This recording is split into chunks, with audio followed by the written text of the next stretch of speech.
ओम अज्ञानतिमिरान्धस्य ज्ञानाञ्जनशलाकया चक्षुरुन्मिलितं येन तस्मै श्रीगुरुवे नमः। गुरुवे गौरचन्द्राय राधिकायै तदालये कृष्णाय कृष्णभक्ताय तद्भक्ताय नमो नमः। नमो विष्णुपादाय गुरुपृष्ठाय भूतले श्रीमद्भक्तिवेदान्त माधव इति नामिने साक्षात् गुरु सेवा मूर्तये शब्द ब्रह्मणि प्रतिष्ठितः पतितपावन चरित्राय नारायणाय प्रियो नमः। श्री कृष्ण रूपाय सुमंगलाय श्री गुरु कृपा विभूषिताय भावोल्लास भाव प्रदानाय नमामि तस्मै गुरुमाधवाय। वृन्दावनेश्वरि तवैव पदारविन्दम् प्रेमामृतमकरन्दरसौघपूर्णम् हृद्यर्पितं मधुपते स्मरतापमुग्रम् निर्वापयत् परं शीतलमाश्रयामि। तवैवास्मि न जीवामि त्वया विना इति विज्ञाय देवी त्वं नय मां चरणान्तिके। श्री कृष्ण चैतन्य प्रभो नित्यानंद श्री अद्वैत गदाधर शिवसदि गौरभक्त वृंद। हरे कृष्ण कृष्ण कृष्ण हरे हरे, हरे राम राम राम हरे हरे। हरे कृष्णा। सर्वप्रथम मैं अपने गुरुपाद पद्म ओम विष्णुपाद अष्टोत्तर शत श्री श्रीमद् भक्तिवेदांत माधव गोसाई महाराज के चरण कमलों में अनंत कोटि दंडवत प्रणाम ज्ञापन करता हूँ। हम लोग श्री कृष्ण कर्णामृतम ग्रंथ का पाठ कर रहे हैं। उसमें बिलमंगल हम लोगों ने अभी तक 4 प्रकरण श्रवण कर लिए हैं। जो हमारा लास्ट प्रकरण था 33 श्लोक थे, उसमें 55वें श्लोक तक 23वें श्लोक से, तो उसके अंदर 33 श्लोक, उसमें 33 श्लोक थे, तो ये 55वें श्लोक तक तो हम लोगों ने श्रवण किया। उसमें जो दर्शन की उत्कंठा थी वो दर्शन उत्कंठा प्रकरण था। अभी हमारा 56वें श्लोक से 5वां प्रकरण आरंभ होगा। यह है स्फूर्ति के अंदर उनको साक्षात्कार का भ्रम हो रहा है। साक्षात्कार नहीं हो रहे हैं लेकिन ऐसा लग रहा है क्योंकि उन्मादित अवस्था है, तो इस प्रकार उनको भ्रम हो रहा है कि स्वयं कृष्ण जो हैं वो उनको दर्शन दे रहे हैं। तो इस प्रकार से अब हम 56वें श्लोक में यहां प्रवेश कर रहे हैं। 56वें श्लोक में कह रहे हैं, विश्वोपप्लव शमनैक बद्ध दीक्षम् विश्वासिस्तव कित चेतसां जनानां प्रश्यामं प्रति नवकान्ति कन्दलाद्रम् पश्यामः पथि पथि शैशवं मुरारे। पश्यामः पथि पथि शैशवं मुरारे, अर्थात मैं पग पग पर प्रत्येक पथ के ऊपर जो कृष्ण है, मुरारी किशोर कृष्ण है, उनका मैं दर्शन कर रहा हूं, ऐसे कृष्ण का। तो इसके लिए पद्यानुवाद बताते हैं। जो जन दृढ़ विश्वास लिए हरि पर निर्भर है, उनके विघ्न शमन को के वे कटिकस तत्पर हैं। अनुक्षण नूतन कांति कंदला सरस श्याम घन, उस मुरारी का शैशव विभव विलोकू वन वन। विश्व उपप्लव शमनैक बद्ध दीक्षम, अर्थात विश्वास स्तवकित चेतसाम जनानाम, ऐसे जन, ऐसे मनुष्य जो अत्यंत दृढ़ विश्वास रखते हैं। स्तवकित का मतलब है जिनका प्रफुल्लित विश्वास है। स्तवक बोलते हैं गुच्छे को, पुष्प का गुच्छा। तो जिनका हृदय भगवान के प्रति इतना अधिक विश्वास रखता है कि वो प्रफुल्लित हो रहा है, ऐसा। तो हृदय के अंदर, क्योंकि विश्वास हृदय की वस्तु है, तो इसलिए उसको स्तवक कहा। तो इतनी प्रफुल्लता है उनको, उस विश्वास में इतना दृढ़ विश्वास है उनके चित्त के अंदर। तो जैसे जो दृढ़ विश्वास वाले मनुष्य हैं वो केवल कृष्ण का ही आश्रय ग्रहण करते हैं। उनके सब प्रकार के विश्व उपप्लव, अर्थात सब प्रकार के उपप्लव का मतलब जो विघ्न है उनको शमनैक शमन करने के लिए जिन्होंने बद्ध दीक्षम दीक्षा ले रखी है अर्थात व्रत ले रखा है। भगवान स्वयं कह रहे हैं कि मैं बंधा हुआ हूं, जो मेरे ऊपर पूरा विश्वास रखता है मैं उसके किसी भी प्रकार को विघ्न नहीं आने दूंगा, ये मेरा व्रत है। मैं उस अपने व्रत में अपने नियम में बंधा हुआ हूं, बद्ध दीक्षम, मेरी दीक्षा हो चुकी है इस व्रत में। कितनी बड़ी बात यहां पर कही है। अपने शरणागत भक्त की भगवान हर प्रकार से रक्षा करते हैं, ये दृढ़ विश्वास हमारे हृदय में होना चाहिए और हृदय में उसके साथ साथ उत्फुल्लता होनी चाहिए। ऐसा नहीं कि दबे ढके ठीक है हां करते हैं, हम भी शरणागत हैं, ऐसी शरणागति नहीं। शरणागति ऐसी जो उत्फुल्ल हृदय की, हृदय हमारा उससे अत्यंत आनंदित हो। प्रश्यामम प्रति नव कांति कदलाद्रम, तो जो प्रश्याम है, प्रश्याम का मतलब जो विशेष रूप से श्याम है, प्र माने प्रकृष्ट रूप से, जो उज्जवल श्याम वर्ण है, ऐसा वो मुरारी कैसे हैं उनके वर्ण के विषय में बता रहे हैं कि जो अत्यंत प्रकृष्ट रूप से उज्जवल रूप से श्याम है। प्रति नव कांति कंदलाद्रम, और प्रतिक्षण नव नव कांति की जो तरंगे हैं उनके श्री विग्रह से निस्सृत हो रही हैं, आद्र हो रहे हैं, अत्यंत स्निग्ध लग रहे हैं। जो प्रतिक्षण नूतन कांति के प्रस्फुटन से तरलित हो रहे हैं, अर्थात वो तरंगे उठ रही हैं और अत्यंत स्निग्ध हो रहा है, ऐसे श्री श्याम सुंदर को पश्यामः, मैं उनको देख रहा हूं।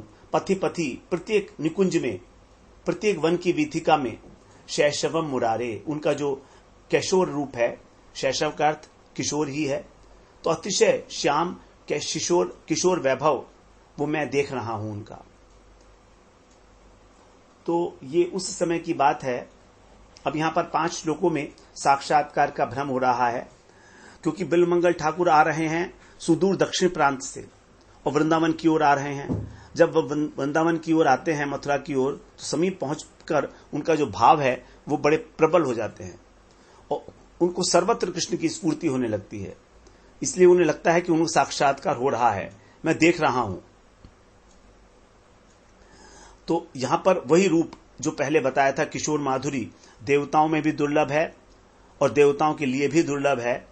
उसी किशोर माधुरी की जो स्फूर्ति उनकी नेत्रों के आगे जब ऐसा लग रहा है उनको की स्फुरित हो रही है, तो कह रहे हैं पश्यामः पथि पथि, अर्थात मैं प्रत्येक पथ पे उनका दर्शन कर रहा हूं, उनका अनुभव कर रहा हूं। और वो मुरारी हैं। मुरारी के विषय में हम लोग सुनाए थे, जो अत्यंत सुंदर हैं। मुरा कहते हैं कुत्सा को, कुत्सा मतलब जो अच्छा नहीं है, तो उसका विपरीत होगा अरी माने उसके जो शत्रु हैं अर्थात परम सुंदर हैं। ऐसे तो ऐसे जो मुरारी हैं उनको मैं उज्जवल वर्ण की, यहां पर प्र लगाया, प्र जो है यहां पर प्रत्यय है, उपसर्ग है, प्रत्यय तो बाद में लगता है, तो प्र उपसर्ग लगने से उज्जवल श्याम वर्ण विशिष्ट है जिनका जो वर्ण है। और प्रति नव कांति कंदलादम, प्रतिक्षण नव नव कांति के उद्रेक से अत्यंत उनका जो रूप है सरस हो रहा है, स्निग्ध हो रहा है। साधारण रूप से कोई कांति नहीं होती श्याम वर्ण में, लेकिन यहां पर इसीलिए श्याम वर्ण की विशेषता को प्रकट करने के लिए कि वो अत्यंत उज्जवल है, यहां पर प्र उपसर्ग लगाया गया। तो इसी को अनेक अनेक स्थान पर कहा गया है। पहले श्याम तेजः, नीलम अह, नील कृष्ण चंद्र, उज्जवल अंधकार, इसलिए अब यहां पर कहा कि वो प्रश्याम है। कैसे श्याम है, उनकी लावण्य कैसा है बता रहे हैं। श्याम निकट बैठी सन्मुख श्यामाजू, कंचन मणि आभूषण पहिरे, यो प्रतिबिंबित सांवल तन में, जनु स्नान करत बैठी यमुना में गरिरे। अंग अंग आभास तरंगित गौर श्याम शोभा की लहरे, सूरदास मदन मोहन पियहि माही रही, मोह पे कहीं न जाए मेरी दृष्टि न ठहरे। जब श्यामा जो कृष्ण के निकट बैठी हैं अपने आभूषण पहने हुए, तो उनके जो सांवला तन है प्रतिबिंबित हो रही हैं उसके अंदर, मानो वो यमुना स्नान करके यमुना के पास ही बैठी हों। तो प्रतिक्षण नवीन नवीन कांति की जो तरंग मालाएं हैं वो वहां से निस्सृत हो रही हैं। अब यहां पर उनके वर्ण का, उज्जवल वर्ण का वर्णन करके बता रहे हैं। अब उनका स्वभाव कैसा है। विश्वास स्तवकित चेतसाम, विश्वास के कारण जिनका चित्त प्रफुल्लित हो गया है। तो देखिए, जब किसी भी व्यक्ति के ऊपर हमारा विश्वास होता है तो हमारा चित्त बड़ा उदार हो जाता है, संकुचित नहीं होता वो, क्योंकि हमें मालूम है, पूरा विश्वास है कि हमारी जो इच्छा है वो पूरी होगी, हमारे ऊपर किसी प्रकार का विघ्न नहीं आएगा। तो चिंता तो टच ही नहीं कर सकती भक्तों को। तो भक्त इसलिए कभी चिंतित नहीं होते, वो हमेशा प्रसन्न रहते हैं, चाहे कैसी भी अवस्था क्यों ना हो। तो विश्वास के कारण प्रफुल्लित चित्त वाले जो भक्त हैं, उन सब की विपत्तियों का शमन करने के लिए विश्व उपप्लवा, मुरारी ने मानो दीक्षा ग्रहण कर ली है। अर्थात इस दृढ़ विश्वास के साथ वो कृष्ण के ऊपर हमेशा निर्भर रहते हैं कि कृष्ण उनके समस्त विघ्नों का निवारण करने के लिए कृत संकल्प हैं। भगवान सत्य संकल्प कहे जाते हैं, और भगवान ने कहा है, ने मे भक्त्या प्रणश्यति, प्रतिज्ञा है भगवान की, मेरे भक्त का कभी नाश नहीं होता। तो इसी विश्वास के कारण भक्त का हृदय हमेशा प्रफुल्लित रहता है, वो हमेशा सुख दुख में भी समान भाव में रहता है। श्रीनिवास पंडित के घर आंगन में एक बार जब महाप्रभु अपनी भक्त मंडली के साथ कीर्तन कर रहे थे, तो अंदर घर में श्रीनिवास जी के जो इकलौते पुत्र थे उसकी मृत्यु हो गई। अब घर की जो स्त्रियां थी उनसे श्रीनिवास पंडित ने कह दिया, देखो, यदि तुमने किसी प्रकार का विलाप किया और महाप्रभु के संकीर्तन में रस का भंग हुआ तो मैं गंगा जी में कूदकर डूब मरूंगा। अब ये सुनकर बड़े सब स्तब्ध रह गए, और संकीर्तन जो है चलता रहा प्रसन्नता पूर्वक। तो बाद में जब महाप्रभु को पता लगा, तब उन्होंने जो है उसको बुलाया बाहर, उनके बच्चे को, और उसको फिर उससे पूछा, उसको जो है जीवित कर दिया। तब उसने कहा कि मुझे जहां जाना था मैं वहां पहुंच चुका हूं, आप मेरे विषय में चिंता ना करें। तो कहने का अर्थ यह है कि श्रीनिवास पंडित को बिल्कुल विश्वास है महाप्रभु के ऊपर कि जो हुआ है वो ठीक ही हुआ है, उसमें किसी प्रकार का अपशकुन नहीं है। तो इतनी बड़ी दुख की अवस्था में अत्यंत प्रफुल्लित ऐसा विश्वास, तो ऐसा विश्वास भक्तों की रक्षा करने के लिए भगवान ने इस प्रकार से मानो दीक्षा ली हुई है। उन्हीं के घर की एक और घटना है। एक बार महाप्रभु श्रीनिवास जी से बोले, भैया तुम कुछ घर के कार्य की देखभाल कर लिया करो, तुम्हारी इतनी बड़ी जो है कुटुंब है, उसका भरण पोषण करने के लिए पैसे की तो आवश्यकता है, तुम तो हमेशा कीर्तन में लगे रहते हो, तो इस प्रकार से सब लोगों का जीवन निर्वाह कैसे होगा, पैसा कहां से आएगा। तो श्रीनिवास पंडित ने 3 तालियां बजाई, 1 2 3। तब महाप्रभु ने उनसे पूछा, अरे भैया ये तो बताओ तुमने ताली क्यों बजाई। तो बताए, देखो ये मेरा जो उपवास है, अगर मान लीजिए ऐसी स्थिति आ गई किसी समय कि घर में खाने के लिए कुछ नहीं है और मुझे उपवास करना पड़ गया, तो मेरा उपवास 3 दिन तक चलेगा। पहला दिन, दूसरा दिन और तीसरा दिन। चौथे दिन मैं गंगा जी में कूद जाऊंगा। मुझे विश्वास है कि भगवान स्वयं आकर मेरा जो है योगक्षेम वहन करेंगे। अनन्यास चिंतयन्तो माम ये जना पर्युपासते तेषाम नित्याभियुक्ता नाम योगक्षेमम वहाम्यहम्।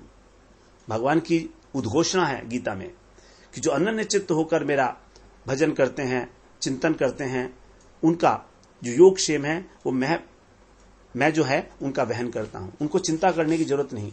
योग का मतलब है जो प्राप्त वस्तु है, जो नहीं है अप्राप्त वस्तु, उसको प्राप्त करा देना। और क्षेम का वस्तु मतलब है जो प्राप्त है उसकी रक्षा करना।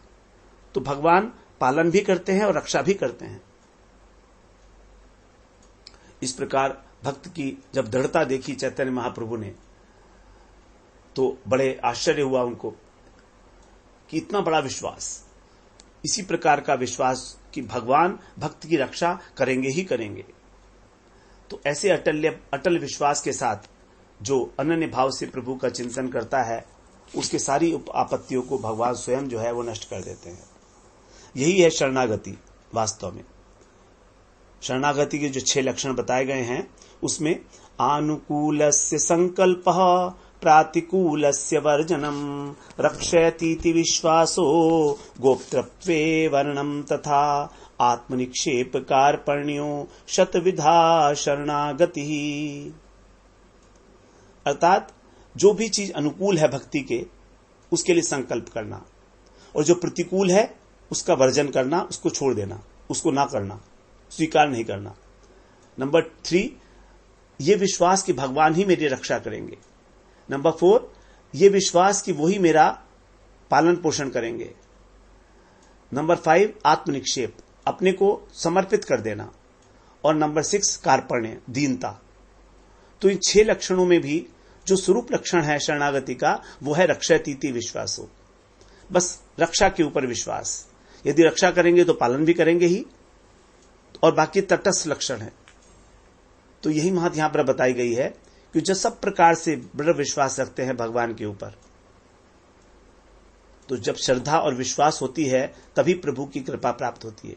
श्रद्धा और विश्वास दोनों एक साथ चलते हैं, अलग अलग नहीं है। यदि विश्वास है तो श्रद्धा होगी, यदि विश्वास नहीं तो श्रद्धा कहेगी। अटूट विश्वास होना पड़ेगा। विश्वास ऐसा नहीं है कि 50% विश्वास है, 50% नहीं है। विश्वास है तो है, नहीं है तो नहीं है। बिनु विश्वास भगति नहीं, तेहि बिनु द्रवहि न राम। राम कृपा बिनु सपने हूं, जीव न लहवे शाम। बिना विश्वास के भक्ति नहीं है, और भक्ति के बिना भगवान द्रवित नहीं होते। तो भगवान की कृपा जो है वो नहीं मिलती। जब भगवान की कृपा नहीं मिलती तो फिर जीव को विश्राम कहां से आएगा सपने में भी। तो भगवान की कृपा मिलती है तब जब भगवान का चित्त जो है द्रवित हो जाता है, और वो द्रवित तभी होता है जब हमें पूरा विश्वास होता है भगवान के ऊपर। तो विश्वास पूर्वक भजन करने से ही भगवान का हमको कृपा प्राप्त होती है। बिल्कुल स्पष्ट बात है, कहीं कोई इसमें किसी प्रकार का संशय नहीं होना चाहिए। तो शरणागति ही भक्ति की प्राण वस्तु है। जो भगवान के चरणों में शरणागत होकर गुरु के अनुगत्य में भगवान का भजन करते हैं, वही भक्त हैं। बिना शरणागति के भाव को हृदय में धारण किए भगवान का भजन नहीं हो सकता। तो जैसे जैसे भजन बढ़ता है वैसे वैसे शरणागति का भाव भी बढ़ता है। दोनों एक दूसरे के पूरक हैं। तभी भक्त जो है सब प्रकार के भार को, चिंताओं को श्री प्रभु को अर्पित करके और निश्चिंत हो जाता है। किसी प्रकार का उसको कोई चिंता नहीं रहती। तो ऐसे विश्वास के द्वारा जिनके हृदय उत्फुल्ल हैं, तो कृष्ण तो परम कारुणिक हैं ही, तो उनके जितने विघ्न हैं, उपद्रव हैं, उनको शांत करने के लिए वो दृढ़ प्रतिज्ञ हैं। आगे कह रहे हैं कि जो आगे उनका कैसा है स्वरूप, जो प्रकृष्ट रूप से श्यामल है और प्रतिक्षण नव नव कांति, अर्थात कांति का मतलब है कांति कंदल, कंदल का मतलब प्रकाश, धाराएं।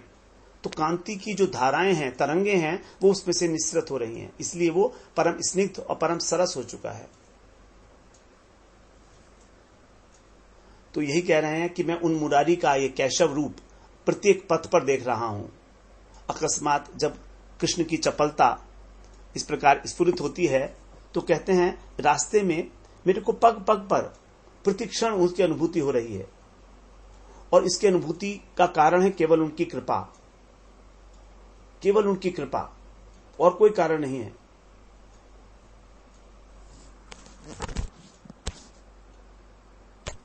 तो बाह्य दशा में लीला शुक को मथुरा के निकट पहुंचते ही कृष्ण की स्फूर्ति हो रही है, क्योंकि वृंदावन ब्रजधाम जो है कृष्ण के उद्दीपन का ही ध्यान है।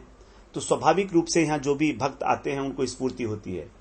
प्रेमाविष्ट दशा के अंदर जब महाप्रभु को वन का दर्शन करते थे तो वृंदावन दिखता था, पर्वत के दर्शन से गोवर्धन, और नदी के देखने से ही यमुना की स्फूर्ति होती थी। ये तो एक्चुअली मन की बात है, प्रेम की बात है। जैसी दृष्टि होगी वैसी सृष्टि होती है। तो इसलिए कह रहे हैं कि मथुरा के निकट जब कृष्ण की स्फूर्ति हो रही है तो लीला शुक कह रहे हैं कि गोविंद की यह प्रतिज्ञा है कि मेरा भक्त कभी नष्ट नहीं होता। इस प्रतिज्ञा को मैं बार बार स्मरण करके ही प्राण धारण किए हुए हूं। और उन्होंने ये भी कहा है, सक्रदेव प्रपन्नो यस्तवास्मीति च याचते अभयम सर्वदा तस्मै ददामि एतद अभयम मम। उसको मैं अभय प्रदान करता हूं। एतत् व्रतम मम, ये मेरा व्रत है कि जो एक बार भी ये कह देता है कि मैं आपके शरणागत हूं, मैं उसको अभय प्रदान करता हूं। ये मेरा व्रत है, राम ने कहा है वाल्मीकि रामायण में। तो जिन्होंने इस प्रकार शरणागतों के पालन करने का, उनकी रक्षा करने का व्रत ले लिया है, उनकी ही जो नव नवायमान श्यामल कांति है, कांति की लहरें हैं, वही मैं देख रहा हूं। पश्यामः। दो प्रकार के शरणागत भक्त होते हैं। एक तो होते हैं भगवान के निज जन, उनके अंदर तो स्वसुख वांछा का लेश भी नहीं होता, वो तो केवल कृष्ण के माधुर्य आस्वादन में ही जो है मुग्ध रहते हैं। तो इस माधुर्य आस्वादन के पथ पर उनके लिए तो भगवान सब कुछ करते ही करते हैं। उनको किसी प्रकार का विघ्न पैदा हो जाए तो भगवान उनका नाश करने के लिए सदैव तत्पर रहते हैं।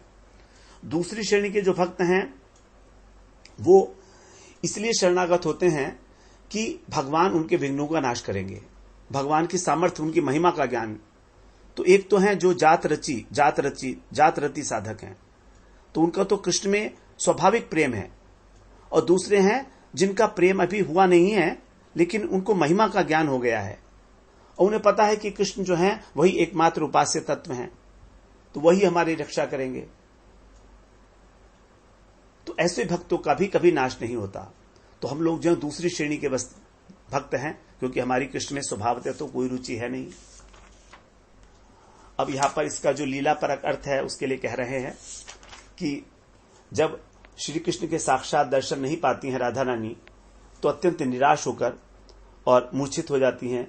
तब सखियां उनको धैर्य दिलाती हैं, कहती हैं हे राधे याद तो करो, कृष्ण ने शत शत विपदाओं से हम लोगों की रक्षा की है, इसलिए अभी भी किसी ना किसी रास्ते से आकर हमको सुखी करेंगे ही। उन्होंने राधा जी को आश्वासन देने के लिए गोपी गीत का ये वाला श्लोक पढ़कर सुनाया।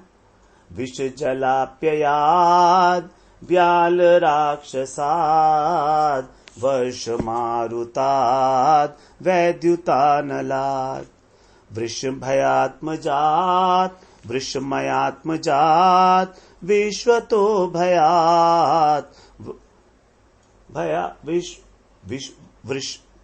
वृषमयात्मजात विश्वतो भयात ऋषभ ते वयम रक्षितामुः।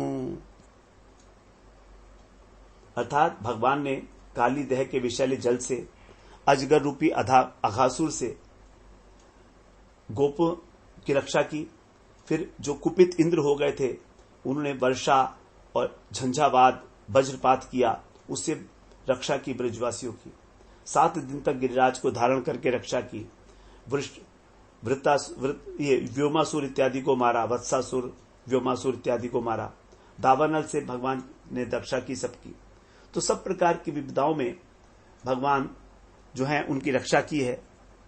तो इस प्रकार कह रही हैं कि तुम इतनी व्याकुल क्यों हो रही हो, इस समय भी वो हमारी सब प्रकार से आकर रक्षा करेंगे।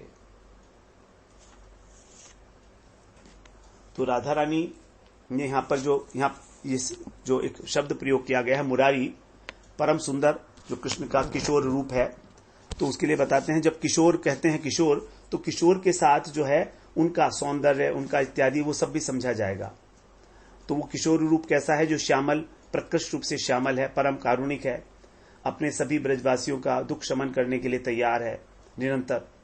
तो हमारा भी दुख करेंगे, इसमें तो कोई चिंता की बात नहीं है, क्योंकि जब जब भी ब्रजवासियों के आगे दुख आए हैं उन्होंने कृष्ण को पुकारा है। जब परंपरा से चला आ रहा था इंद्र का यज्ञ, तो कृष्ण ने उसका खंडन किया और गोवर्धन यज्ञ का प्रवर्तन किया।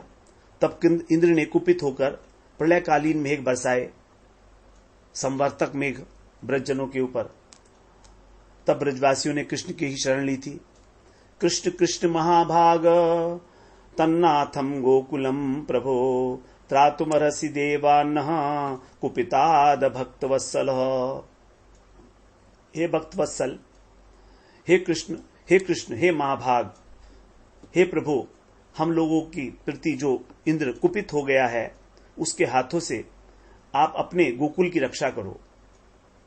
तब कृष्ण ने जब उनका दुख देखा तब संकल्प किया, तस्मान मच्छरणम गोष्ठम मन्नाथम मत परिग्रहम गोपाए स्वात्म योगेन स्वयं में व्रत आहितः। भगवान ने वहां पर अपने ही मन में संकल्प किया कि मेरा व्रत क्या है, शरणागत प्रतिपालन ही मेरा व्रत है। स्वयं में व्रत आहितः, अर्थात मैं अपने शरणागत की, अपने प्रतिपाल्य की और अपने गोष्ठवासियों की अपनी आत्मशक्ति के प्रभाव से रक्षा करूंगा, ऐसा भगवान ने संकल्प किया। तो ब्रजवासियों के ऊपर जो भी विपदा आई है, हमेशा यद्यपि कृष्ण भगवान हैं मगर और उनकी विपदाओं को नाश भी करते हैं, लेकिन ऐश्वर्य ज्ञान के कारण उनका जो भगवान के प्रति प्रेम है वो शिथिल नहीं होता। ऐसा नहीं है कि वो भगवान को कृष्ण को भगवान समझते हैं इसलिए उनकी शरण लेते हैं, ऐसा नहीं है। यदि वो ऐसा करेंगे तो उनका प्रेम शिथिल हो जाएगा। जो लौकिक सद्बंधुवत भाव है वो रहेगा नहीं, तो माधुर्य की हानि हो जाएगी। ऐसा बिल्कुल नहीं है, बल्कि उनको तो उन मुनियों का, उस मुनि का वचन जो है याद है,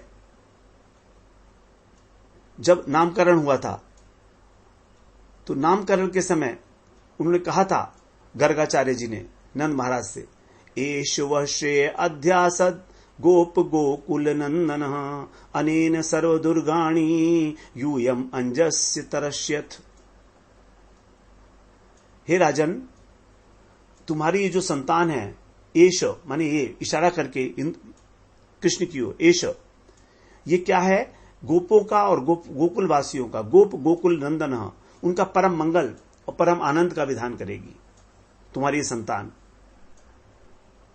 इसके द्वारा तुम लोग सब प्रकार की विपदाओं से दूर हो जाओगे, अंजसा, आसानी से।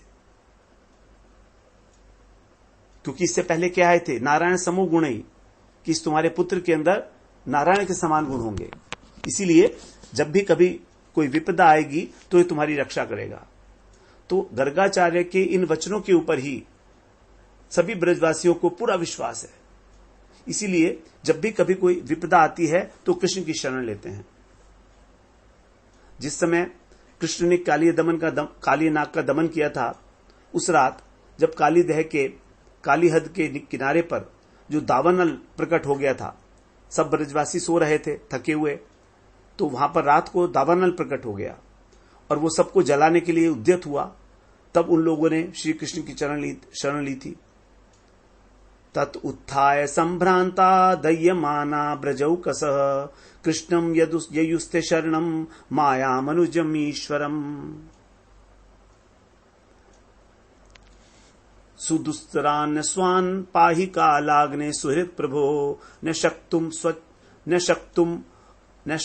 अस्त्व अच्छरणं संत्युक्तुम् अकुतो भयम्।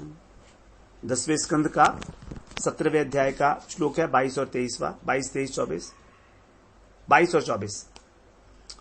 जब दावाग्नि से जो है ब्रजवासियों की नींद खुल गई, तो चारों ओर जब उन्होंने देखा कि दावानल लगा हुआ है, तो वो नराकृति परब्रह्म श्री कृष्ण के शरणापन्न हुए।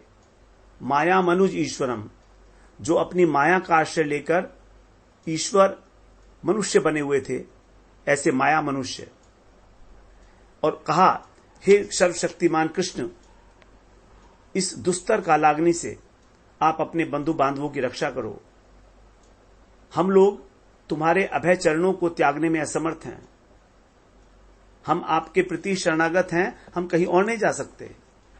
आपके चरण कमल ही हमारे एकमात्र आश्रय हैं। तो जब इस प्रकार से केवल एकमात्र आश्रय श्री कृष्ण के चरणारविंद ही हम लोग अपने जीवन में उनको विश्वास कर लेते हैं कि वही मेरे एकमात्र आश्रय हैं, तब सब प्रकार की चिंताएं जो हैं हमको भूल जानी चाहिए। इसी बात को यहां पर कहा जा रहा है। तो भगवान का जो स्वभाव है वो भी साथ साथ भूले नहीं है। भगवान के सौंदर्य माधुर्य का वर्णन करने के साथ साथ जैसे ही उसको साक्षात्कार का भ्रम होता है, तभी उनके हृदय में इस प्रकार के भाव उठने लगते हैं। तो इस प्रकार से राधा रानी को जो सखियां हैं वो सब समझाती हैं जिससे वो जो है उनकी मूर्छावस्था दूर हो जाए। तो इस प्रकार से इस श्लोक के अंदर जो है ये बात निश्चित रूप से बताई गई कि हमारा दृढ़ विश्वास ही हमको भजन में प्रेरित करता है, भगवान का दर्शन कराता है। यदि विश्वास नहीं तो श्रद्धा नहीं, और श्रद्धा ही भक्ति का मूल है। श्रद्धा और विश्वास दोनों, श्रद्धा का मतलब भी है दृढ़ विश्वास, गुरु के वचनों में विश्वास, अब उपास्य तत्व में विश्वास, अपनी जो विधि है जो हम साधन कर रहे हैं उसमें विश्वास। 3 प्रकार से, अर्थात सबसे पहले अपने उपास्य तत्व में विश्वास कि वो सर्वश्रेष्ठ उपास्य तत्व हैं, वही मेरे प्रियतम है एकमात्र, और कोई नहीं। दूसरा, अपने गुरु में विश्वास कि गुरु ने जो मुझे बताया है, गुरु और गुरु की साधन पद्धति बताई हुई, उन्होंने जो बताया है भजन, तो उस भजन की जो पद्धति है उसमें विश्वास होना ये अति आवश्यक है। तो जैसे एक औषधि लेता है रोगी, तो उसको डॉक्टर पे भी विश्वास करना पड़ता है, औषधि पे भी विश्वास करना पड़ता है, और साथ साथ उस औषधि को लेने का जो तरीका है उस पे भी विश्वास करना होगा। तीनों चीजों पर विश्वास होगा तभी वो औषधि काम करेगी। उसी प्रकार से यहां पर हमें पूरा विश्वास होना चाहिए, भगवान में पूरा विश्वास हो, गुरु ने हमको जो बताया है वो विश्वास हो, भक्तों में, भगवान के वैष्णव में विश्वास हो। ये विश्वास ही हमारी श्रद्धा को दृढ़ करता है, और जैसे जैसे श्रद्धा बढ़ती है वैसे वैसे ही हमारे अनर्थ दूर होते चले जाते हैं।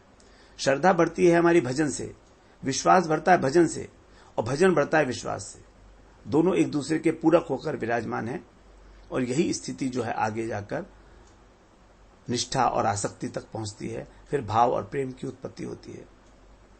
इस प्रकार से हम यहाँ 56वां श्लोक का श्रवण किए। अगले सत्र में हम 57वें श्लोक में प्रवेश करेंगे। वांछा कल्पतरुभ्यश्च कृपा सिन्धुभ्येव च पतितानां पावनेभ्यो वैष्णवेभ्यो नमो नमः।